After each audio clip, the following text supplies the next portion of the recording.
had long hair. I was once the bearded lady in the circus. This is called In the Mythology of Birds and Foxes. The little bird somehow escapes the cat, but can't escape the death that beats beneath its feathers, bloodied in my hands that hold its dying. I cradle it and cry. The bird imagining that when you die, a great God comes, take you gently in its hands, bathes you in its tears, a sunset staining a sky that is fading, fading. The fox's blood on the stone, still there 2 days after, staring at me. Only the day before, a daring raider of my uncle's henhouse, the talk of our household.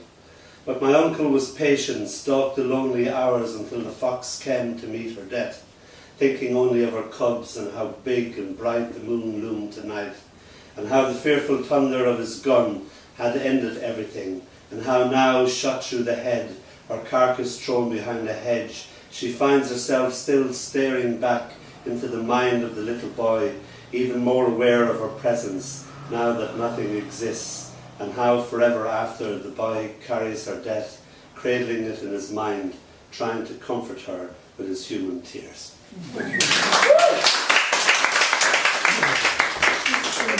Holiday.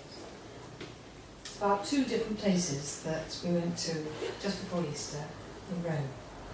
First one's the Palazzo.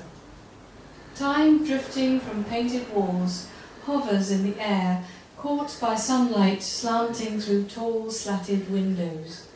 Sunlight and time dust limn your profile.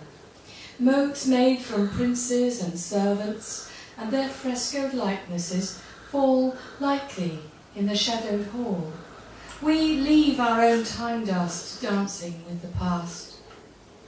Outside, the piazza brims with acclamation. Workmen whistle by, housewives marketing, ragazzi mocking and flirting at the fountain. In his pink Roman sanctuary, John Keats's friend creates his image, the living mask, the dying head, dumb witnesses to the beauty of the man, the poet, the invalid, whose pale sweet lips Fanny nevermore will kiss, carries the crimson bowls, the detritus of his racked lungs, until Keats meets the soft embalmer of the still moonlight midnight, and leaves his friends to mourn and weep that Adonais is dead.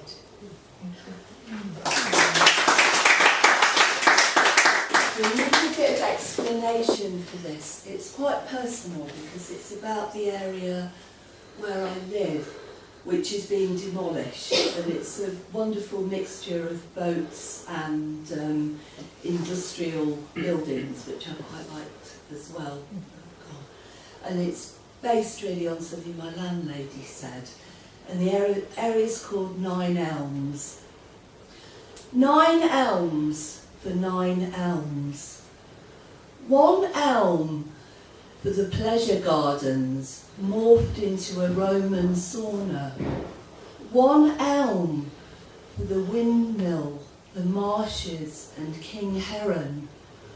1 elm for the impulsoria, the impossible horse-drawn train engine, and a wreath for the liquid fireworks of the paint factory explosion.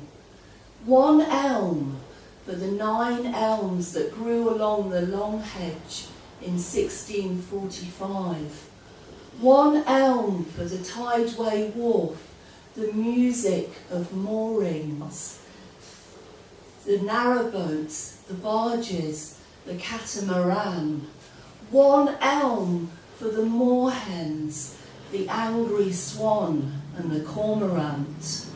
1 elm for the feral fox that runs in Vauxhall between FedEx and party ingredients.